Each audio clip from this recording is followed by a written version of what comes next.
Okay, welcome to our masterclass on how to get those anxious teenagers who have absolutely no idea what they want to do, how to help them. So, if you are watching this live, I am thrilled you're here. And if you are watching this as a recording, I'm thrilled that you're watching it as a recording. I am going to jump right into sharing my slides with you. And if you have a question, when I share my screen, I can't see the chat box, but I will toggle back and forth so that I can see that chat box and answer questions. But here we go. Launching the anxious teen who has no idea what they want to do. I'm Tonya Crombie, in case you're in the wrong place, like they used to say when we were in college. And if you are here, welcome to the club. I say this in a lot of my talks. If you have a child, a teenager, or any age really, that has some issues with anxiety, you are part of a club, and it's a really, really big club. It's a big problem among our teenagers. 1 in 3 adolescents between the ages of 13 and 18 will experience, not might, not could, not maybe, they will experience an anxiety disorder.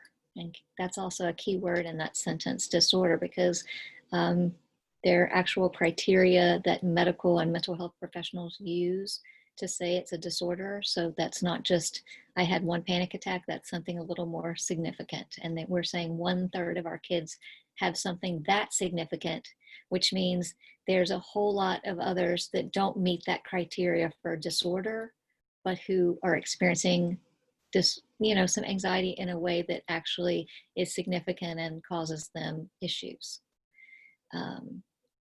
And our club is growing. And I say ours because I'm a member of this club as well. It rose 20% between the years of 2007 and 2013. This is from the National Institute of Health. I did not find more recent numbers, but I feel confident that that increase has been the same, if not a greater increase since 2013. And I also like to include this statistic about hospitalization rate for suicidal teenagers. And the reason I include it is because anxiety and depression are best friends. I say this when I talk to teenagers. Anxiety and depression tend to be best friends. You don't see one without the other. They go places together. So I would be willing to bet that a significant number of those kids that were hospitalized for suicidal ideation were struggling with anxiety. A good number of them definitely had that issue. So it's a big club. Welcome to the club. When we talk about our club, when we talk about anxiety, when we talk about teenagers, it's hard to talk about any of those things without talking about our brain. So first, let's talk about the teenage brain. The teenage brain is an amazing, wonderful thing. There's so much cool stuff that is actually happening in your teenager's brain. But the way to think about all this cool, amazing stuff, the easiest way to kind of get your head around it is to think about it in the same way that you thought about that toddler. So just like when you had your sweet baby and suddenly they went from being a sweet baby who really couldn't do a whole lot to this toddler who was learning how to walk, talk, climb, run, use their bodies to do different things. That was just a whole lot of stuff that was going on. And in order to make that big leap from being a baby who just sat there to a toddler who did all kind of stuff, their brain went through a huge period of development. And that's exactly what's happening with our teenagers. They're going through the same big shift in stuff that they can do. They're going from a little kid body to an adult body, basically, even though their brain is not fully an adult brain. They start looking like adults long before they are adults. And their brain is just, it's got all these new connections. They're very social. They're very willing to try things. Probably this is the period in your life when you're most willing to try new stuff. They are like creative and they think of cool things. So there's all kinds of amazing things about the teenage brain. But just like the toddler brain, there are some just things that go along with big periods of growth and development. Their sleep changes. They need naps again, just like they did when they were toddlers, or they need more sleep and their sleep schedule has changed. Um, they might be experiencing big emotions. I shouldn't say might, they are. They do experience big emotions. And that's all just part of all this stuff that is happening. They also, like I said, this what's going along with being super social is that the social stuff means more. It's a bigger deal. Being included, being part of a group. They're figuring out who they are, and the way that they figure out who they are is relative to other people. It's in the eyes of other people. Who do other people think I am? They think I'm a jock, so I'm a jock. They think I'm a brain, so I'm a brain. They think I'm a cool kid or a nerd or whatever. So they start kind of coming up with their identity based on what other people kind of think they are, which we all grow out of that, thank goodness, and we all kind of settle into who we know we are. But when they're teenagers, it's all about what other people think they are. So that's a little bit about a teenage brain. Now let's talk about an anxious brain. So the first thing I want to say about anxiety is that it's completely normal.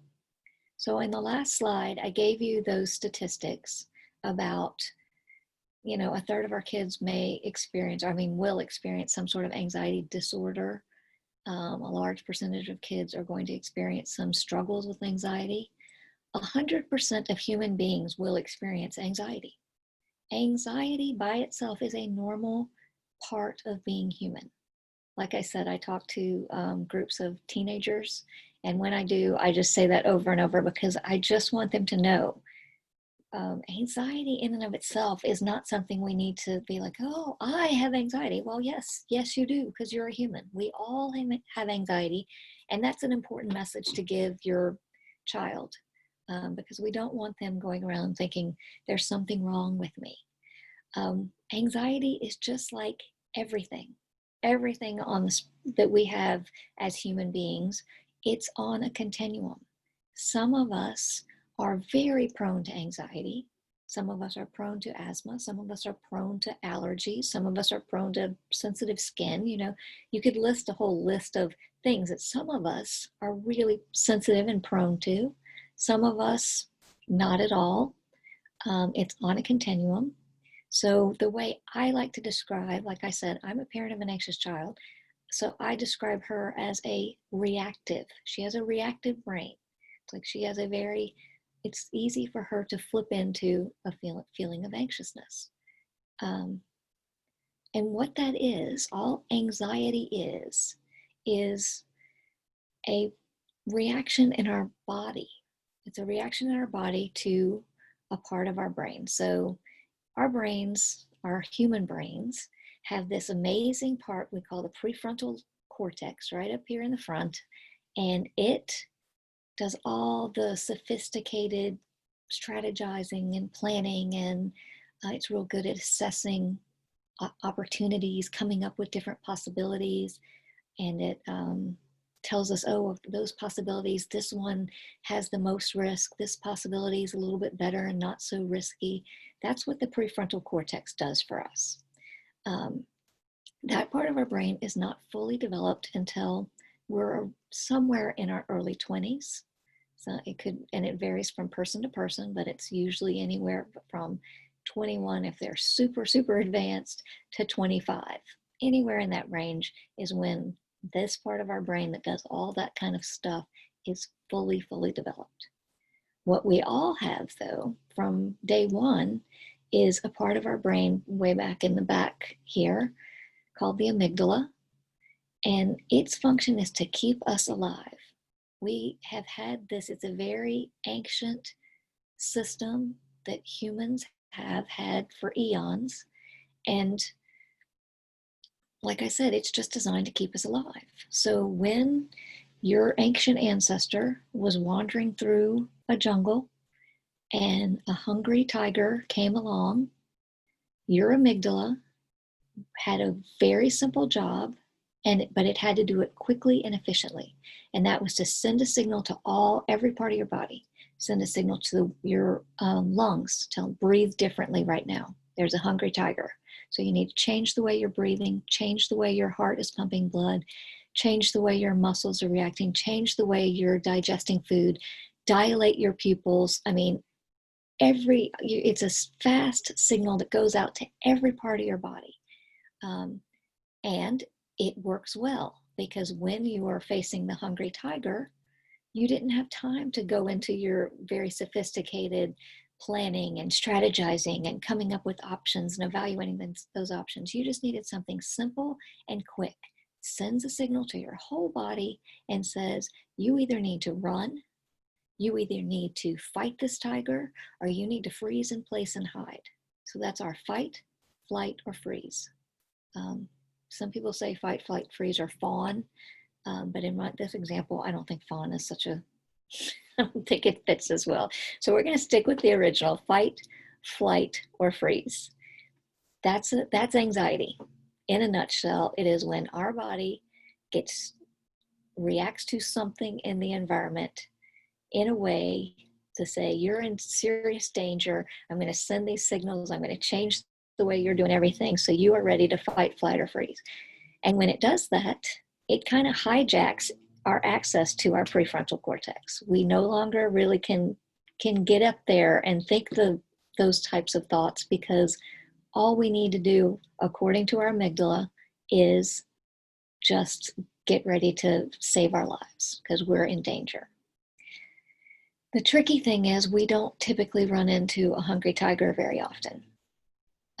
So what those of us who have those brains that tend to be a little more reactive, a little farther on one end of the spectrum than the other, we can react to things like, I'm about to fail a chemistry test. That's the kind of stuff that might send our anxious teenager into fight, flight, or freeze.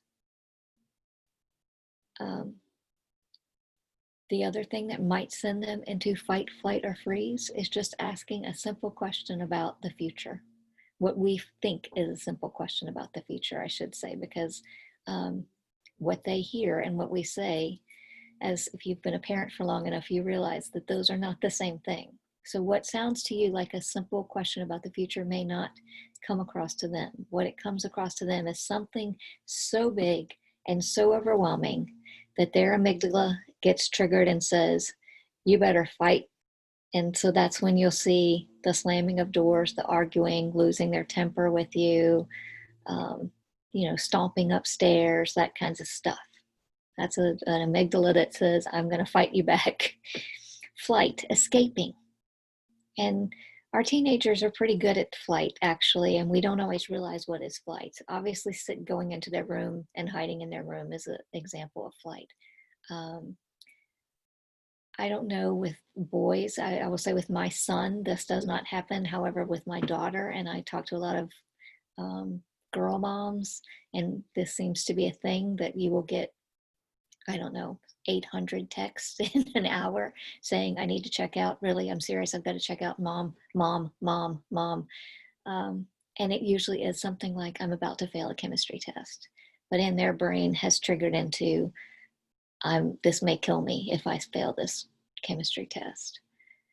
And freeze. Oh, wait, one more example of flight that I always want to bring up to parents because I think it's one we miss all the time. One of the ways that our triggered, anxious kids are escaping when they feel triggered is with this little friend right here. You can tell the difference if you watch them. There is a difference between sort of a lackadaisical scrolling and looking at there and an anxious, I am doing anything I can not to focus on what's going on with me, what I'm feeling, how I'm feeling overwhelmed, and so I'm just using this to try and escape. It's no different than when we go binge watch Netflix. Sometimes we are feeling uncomfortable feelings, and that's how we get through it in the same way. They just like to use their phones more than we do. So that's an example of flight. Freeze sometimes can be literally a literal freeze. Sometimes it's the paralysis of making a decision, even a simple decision. And when they kind of are coming to you for help with things that you don't think that they need your help with, and they're saying, I don't know, should I go over to my friend's house tonight? I don't know. That's usually a sign that their amygdala is kind of hijacking their prefrontal cortex, and they're not able to do that. So they need to calm down a little bit.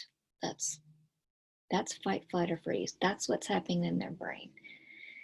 At the end of the day, adulting is hard. And if the child struggles with anxiety, which, as I just said, we all do, all humans struggle in some way, but the more they struggle, the harder it makes some of the basic things that we're going to have to do in adulting when we're adulting. So 50 years ago or so, like our grandparents' time, we used to say, psychologists, I'm a psychologist by training, we would say that there are, life stages. There was childhood, there was adolescence, there was adulthood, and that was kind of it. But in the last 50 years or so, we have added in a stage, actually, and we call it emerging adulthood, because there's a period from the time they graduate from high school when they're 18, when, according to some things, they are adults, which I just said, their brain is not an adult for quite a while after they're 18, but some measures, they are considered adults at 18. And then they have go through some stuff, some development, some growth, maybe training, maybe college, maybe finding a job, maybe moving out of the house. All of that is the emerging adulthood period. So from about 18 to 25 is what we would call emerging adulthood. And this is the stuff they're doing. They're getting their higher education or some kind of training. They're finding a job. They're developing that sense of identity. I mentioned that earlier about how they look to other people. That's just one of their key tasks, their jobs as an emerging adult, is figure out who they are. And truly, we parents have a really important role in that, because sometimes we know better than their peers that they're looking to, or even they know themselves. We've known them longer. So we have a really important role in the developing of their identity. They're learning how to self-regulate all those big emotions. You're going to notice. Elizabeth just said in the chat, she has a 15-year-old. You're kind of you've gotten through some of the worst of it. Some of the worst emotional regulation happens, in those middle school years, but it still takes a while. You're still going to go through it for a while until they really can learn that. Forming those intimate relationships with people who aren't in their family, moving out. Those are all the tasks they're supposed to be doing. And if they struggle with anxiety, anxiety will make every single one of those tasks more difficult. And I can't even do these talks. I used to do these talks before we were in a global pandemic, and I would have said everything I've said, but now we've layered on a whole nother thing that these kids are going through, that they are experiencing in a way that no generation before them in our lifetime has experienced. These kids are missing high school graduations, proms, a lot of big milestones. And even the younger ones who aren't missing the big milestones are still experiencing this weird isolation in a period when their biggest job, their biggest goal is to be connected with their peers. So this is a rough, stressful time. And to be perfectly honest, we don't really know what the long-term impact is going to be on the way that these kids see the world. That still remains to be seen. But you are here because you know a lot of that stuff already, probably, and you think you want to help your child, and you absolutely can help your child. And I am here for that same reason. I am here because I want to help. I'm going to stop sharing for 2 seconds. make sure there's nothing in the chat. And so, as I said, you're here because you want to help. I'm here because I want to help. As I said, I am a psychologist by training. I am a certified life coach, but I did not come to this work, the work that I do, by either of those things. That is not how I came to do this work. I came to do this work because I am a mother of a beautiful, perfect child who struggles with anxiety. I actually have two wonderful children, but one of my children struggles with anxiety. And when I realized that my daughter had a real struggle with anxiety, my experience was that I could find a whole lot of assistance and support for her, but I did not have the same level of support for myself. So that is how I came to first.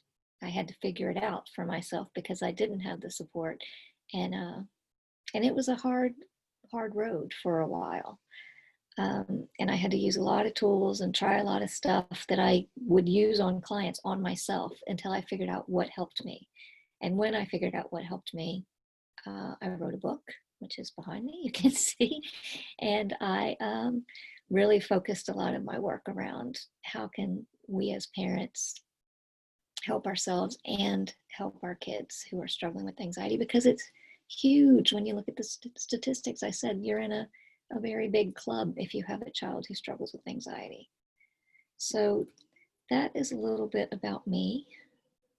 Let's go and talk about tips, some actual things that you can do to help your child, because that's why you're here, and I promised you I would give you some ideas. So here they are. The first tip, when we go and approach our kids, our teenagers, to start talking about the future, we are coming from it from years and years of experience, years of being out in the world, years of looking at things in a certain way.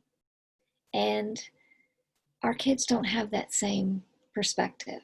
So what seems to us like a reasonable question can seem big and major and overwhelming to a child who does not have the same perspective that we have. We're thinking, I've moved across the country, or I've gotten fired from a job and had to find another job, or I've had to do these things. So what I'm saying here is nothing, but they haven't done all those things. So if you have a brain that is on the one end of the continuum, just a little more easily triggered, when someone says to you something that's maybe in their minds is pretty innocuous, it could in their mind and their body feel like they're about to be eaten by a tiger. The amygdala is going to kick in. They're going to go into fight, flight, or freeze. And that's exactly why we said, when you say, have you scheduled that to take that ACT test? When are you going to take it? Are you going to prep for it? You know it's coming up. You got to take the ACT. All of that stuff is just like sending them straight into fight, flight, or freeze. They will yell at you. They will run away from you. They will freeze into place and not be able to do anything. Sometimes that's when you're saying, have you done it? Have you done it? And they're like, no, that's freeze. They're just frozen. So the way to get them out of that, and this is a secret for just about everything we're trying to do with them, is we just have to go small. We're going to find the smallest step that they can do that will not send their brain into fight, flight, or freeze, and can show their brain, because that's kind of what we're going to do. We're going to train their brains to say, it's okay. This isn't a tiger. You're not going to die. What's the smallest step you can take that you could commit to actually taking? So I'm asking all these big questions. And maybe I'm not even talking about the ACT. Maybe I'm saying apply for college and they haven't even taken the ACT. So there's so many steps that they can't even get their mind around how to get started. So if this were my child, or a child that I was talking to about anxiety with going to college, I might say, I might ask the question, what's the smallest thing you can commit to actually doing today? And if they can't come up with something, help them come up with something like, could you go to the ACT website and bookmark it and then get out of it? Don't even read it, don't look at it, just bookmark it, close it down, you're done for the day. Usually something about that small will not send their amygdala into a frenzy. They won't feel like they're about to die. So go with that small step. One small step, start small. You've logged in, you bookmark it. Maybe tomorrow, I want you to go back to where you bookmarked and look at the dates that are available. Just look and see what there is. Don't pay it, just kind of skim them, close your computer, don't go back, don't even think about it. That's all you have to do today. Now, maybe on day 3, I want you to look at those dates and see if there's any of them that you already know aren't going to work. You know, you're at camp, or it's the day of the prom, or it's the day, whatever. If there's days you know you can't do, just notice those. Maybe like write them down and draw a line through them. Close your computer. Don't do anything else. And what we're doing by taking these tiny little steps is we're helping our brain see that this isn't that big a deal. It's not going to kill us. I don't have to go into fight, flight, or freeze. The other thing that you want to do in this exercise, actually, I'll get to it in a second. So you're going to do these tiny, tiny, tiny steps. And what's tiny to you is probably bigger than what your child is ready for. That's the other thing. We think things are, how big a deal is this? But the rule of thumb I give my clients when I'm working with them on this sort of an issue is take whatever you're thinking is a reasonable thing for them to do, divide it in half, and then divide it in half again, and then you're probably somewhere in the ballpark. So if you think you want your child to learn how to cook, and so you're going to teach them how to cook an entire meal, divide that in half, or even more half, and say, we're just going to learn how to cook one dish. Then cut that down again and say, actually, I'm going to teach you how to measure ingredients, or I'm going to teach you how to chop vegetables. And that's probably in the ballpark of where a child who tends toward the anxious end of the spectrum will go along without having any feeling of overwhelm and this is too much and they don't want to do it. So start small, but resist the urge to do nothing. Because when we go really, really small, it's easy to be like, it doesn't even matter if they log on the ACT website or not. That's so small, who cares if they do it or not? You have to care. you have to encourage them to do it, because what our brains are tricky creatures, and they do kind of control us, and they especially if they are struggling with anxiety, there's nothing more reinforcing to that brain than to avoid, and avoid something feels good. So they learn to avoid, and we want to help them learn that actually doing these little things feels pretty good too. I know avoiding it and not feeling that bad overwhelm feels good, but doing it in small steps and accomplishing something is actually pretty good too. And this is probably the key thing to remember when you're going through these small little steps. So here's something I didn't tell you about your brain, but it's very similar to what I said about anxiety. Our brain wants to keep us alive. It has all kinds of very sophisticated methods that it's had for the history of human existence to keep us alive. So one of them is to notice bad things, really notice and remember bad things. So going back to our jungle experience, we're walking through the jungle. If we stumble across the place where the hungry lion lives, probably pretty important to remember that. If you stumble across a type of snake that's poisonous, remember that type of snake is poisonous. If the other ones I don't even have to pay attention to, but that one always notice. The berry, the poisonous berry, don't have to pay attention to any of those other berries, but remember this one. You can't eat this one. So we have a strong bias towards the negative because remembering the bad things kept us alive. It was super important to remember bad stuff. We don't typically need to know where the hungry tiger lives, or where the poisonous snakes are, or which berries not to eat because we're shopping at Whole Foods.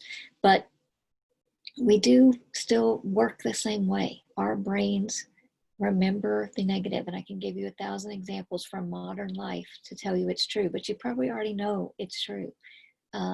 If you got a performance evaluation, performance appraisal from your boss, and your boss said, I'm going to rate you on 7 things. On these 6 things, you are great. You're better than everybody else. On this one thing, you need to improve. You will walk away from that conversation, not remember anything about the 6 places you're good, and only remember the one place that you weren't good. When you took tests, and when our kids take tests, they don't remember what they got right, but they remember what they got wrong. When we have a negative interaction with another person, depending on how closely entangled we are with that person, if they're very close to us or if they're just a casual acquaintance, we will need 3 to 7 positive interactions to offset one negative interaction, for them just to come to neutral in our eyes. One negative interaction sticks with us and we think, I don't like that person, they're terrible. And then we have 1, 2, 3 positive interactions, we still might think they're terrible. It takes somewhere between 3 and 7 positives before we start to think, okay, maybe they're not terrible, but I'm not going to say they're good either. That's just to get to neutral. So that's how we're wired.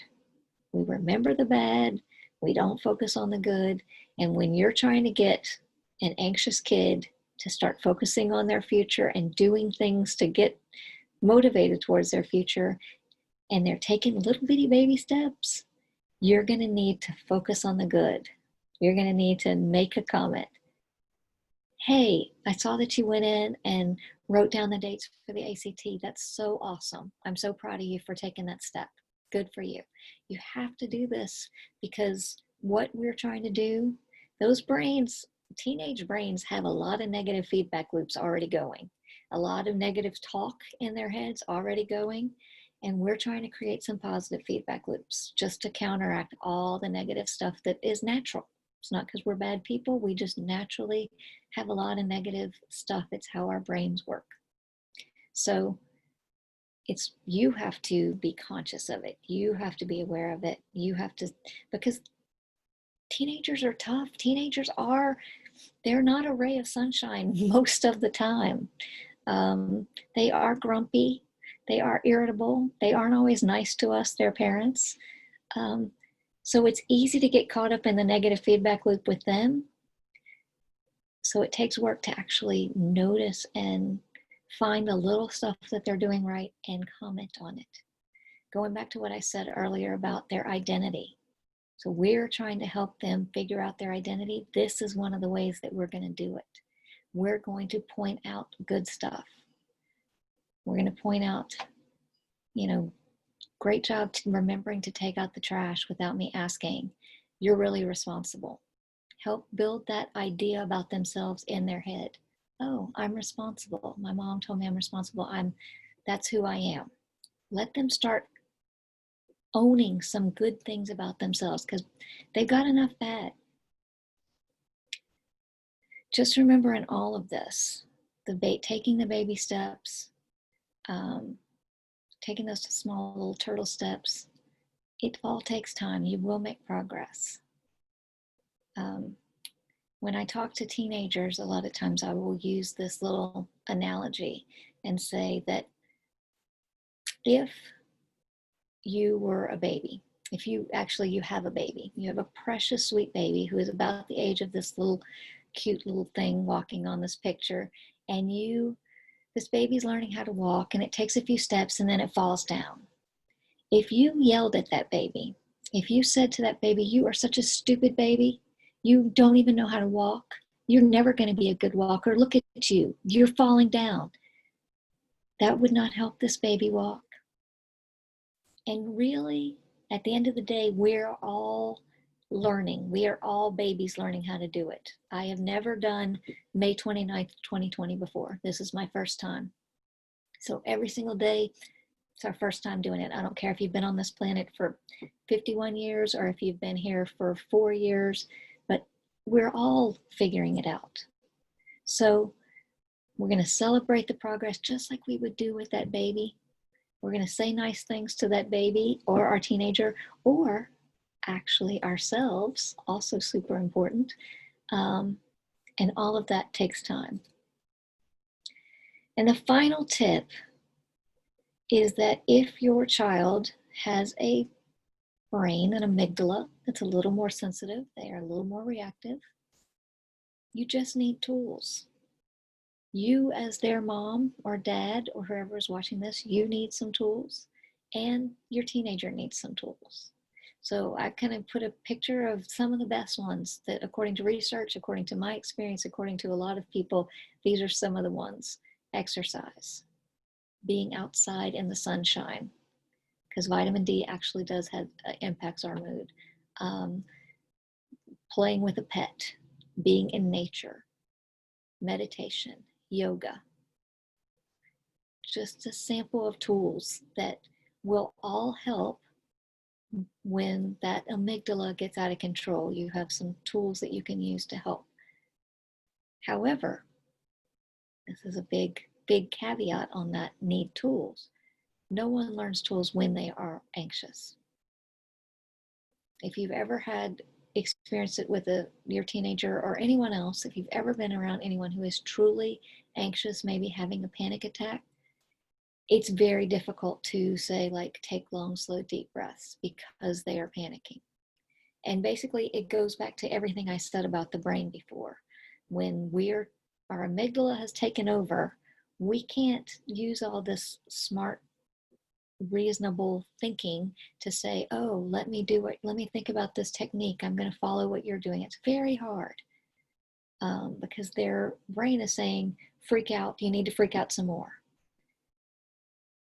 The way that you can use tools when you are having a panic attack is if those tools don't require a whole lot of thinking. If there's a tool that you have used so many times that it's almost second nature, when you're panicking, you don't need all of your prefrontal cortex to go ahead and just do that. So my example for me personally is meditation. I have been meditating for years. I am not a good meditator. I'm not one of those like natural Zen people who can just like calmly meditate. It took me a long time and a lot of years to become even remotely good at it. And I would still say I'm probably way below average compared to these, the good meditators out there. But I do it and I continue to do it because it does keep me calmer as a general rule. I am much calmer now that I've been practicing it and continue to practice. But I also, when I have those moments when I feel anxious, because as I said, everybody feels anxious. It's normal. If you're human, you're gonna feel it.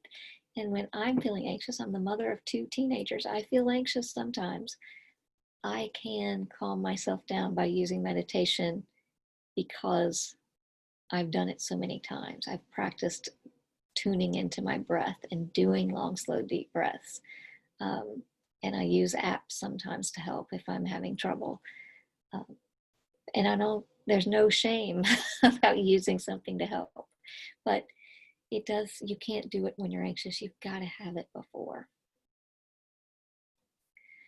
So those are the tips. I'm going to jump, like I said, I do like to jump back and forth between the slides and the chat just to make sure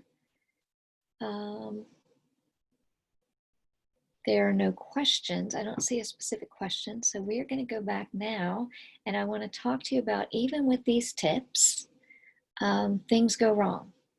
There's still some issues, some obstacles we have to overcome to make these tips work. So I'm going to give you the 3 kind of biggest obstacles that I see. And if you have any questions, I will hop back in as soon as we go through these obstacles and would love to hear. So even when you use these tips perfectly, things could still go wrong. Things still do go wrong. Things go wrong with me. Life is not perfect. One of the biggest things I see go wrong with my clients and people I work with is there's a big difference between knowing something, like watching this webinar and hearing me talk about tips, and actually doing them. So I'll give you an example from my book. You see my book's behind me. It's a true story. It's an embarrassing true story. So every 10 years or so, truly, 10 years will usually pass, I become enamored with some workout video. So like way back in the day, it was a video, and then after the videos, a long period of time, I'd buy a workout video, and then I'd kind of forget, and then I'd go buy a workout DVD. And then, another 10 years might pass and I'll go buy, I just recently, I'm embarrassed to say it wasn't that long ago that I bought a workout download, electronic download. And every single time I do it, I think, that looks so fun. Oh, I'll totally do that. Because, the advertising is great. It makes it seem like it's going to be fun. And then I do not do them. And that is a classic example of what I'm saying, that sometimes we buy the book, or we even read the book, or we buy the workout tape. But if you don't do it, if you don't make those changes, nothing actually will change. There's a difference between knowing and doing. There's a difference between knowing what to do and knowing how to do it. And I'm going to mention at the end that I do have a program for parents of anxious teens, obviously. That's why I talk about this all the time. And that's a big part of what my program is about. It's really not just knowing what to do, but all the how to do it stuff, which can trip us up. Another issue that we have as teenage parents of teenagers, is we just don't have those people around us anymore like we did. Remember when I said earlier, this is like those toddler years? Well, when they were toddlers, we were taking them to the birthday party. We were dropping them off at preschool and standing around outside chatting with each other. We were in a mommy and me class. We were in a play group. We were at the park just talking to other moms or dads. And we just don't do that when they're teenagers. I mean, it's appropriate that we don't do that. Our kids as teenagers, they need some freedom. That's how they're learning to be adults. We can't go to the birthday parties with them anymore. But we also lose something. When they were little, we would say like, my kid's doing this weird thing. And someone else would say, oh yeah, my kid does that weird thing too. And it made us feel like, oh, I'm not alone.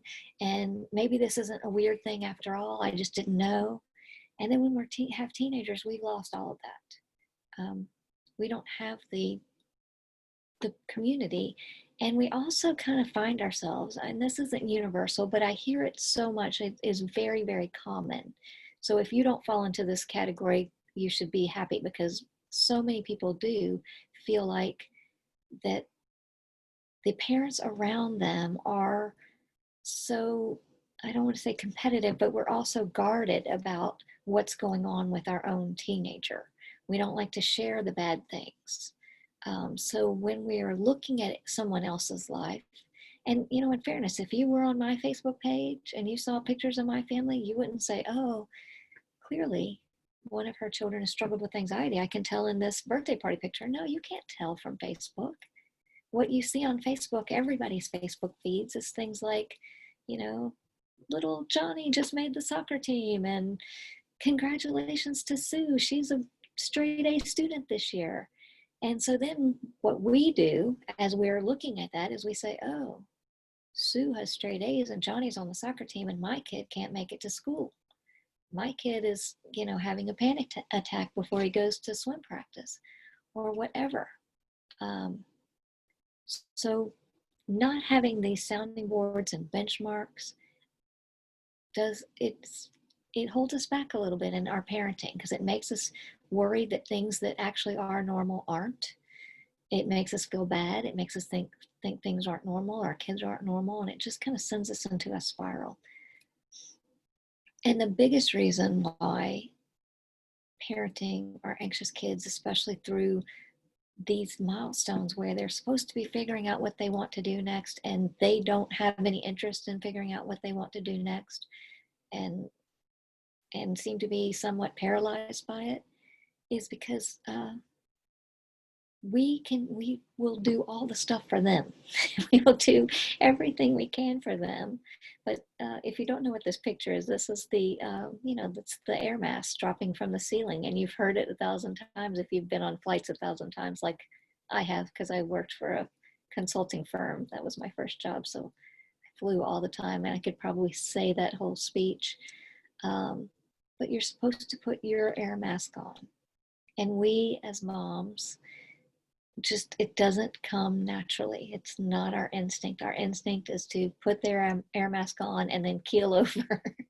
And sometimes that's what we find ourselves doing. We find ourselves working so hard to help them that we aren't helping ourselves, which creates an issue, creates a spiral, because if we aren't our best, then we really aren't helping them. We can create even more stress and a spiral of stress in our home. So that is why I've created the program I mentioned. I would love, if this is something that appeals to you, I'd love for you to check it out. You can check it out on my website, Guidance for the Future /launchyouranxiousteens. You can see there's dashes there, launch-your-anxious-teen. You can check out information. You can also just send me an email at Tonya@guidanceforthefuture.com. I know that's a mouthful, but Tonya@guidanceforthefuture.com, and just ask me about it. And I'm happy to jump on a call and talk to anyone about it. But it is a program, like I said, I'm super excited about it, because it really does try to address those 3 big obstacles. It gets at knowing not just what to do, but how to do it. It creates that sense of community around parents, myself included, who have been there. So not parents that are going to say, "Oh, your child did what?" It's the type of parents who will say, "Oh yeah, my child did that, and they did this too on top of that." So there's something very comforting about having just that sense of being around people who know and have done it. And it also is just a way to put your own air mask on. So to give you a quick overview of what I do in this program specifically, is we spend 8 weeks working together to look at each teenager and where they are rocking and rolling, where they're awesome. And like I said, celebrating all of that. Also looking at places where they aren't as awesome, where they might need to improve if they're going to be able to launch into the world, and we'll come up with a plan. But we also, while we're doing that, we're doing all kind of stuff that helps you make better decisions, and we are doing things to help you have a better relationship with your child, because this time is a time that we struggle to have a great relationship with our child, and have a better relationship with everybody else in your family. So that's what we're doing in the 8 weeks. And like I said, it's something I'm thrilled, excited to offer. We're going to be getting started soon. So if that is something that appeals to you, I would love to hear from you.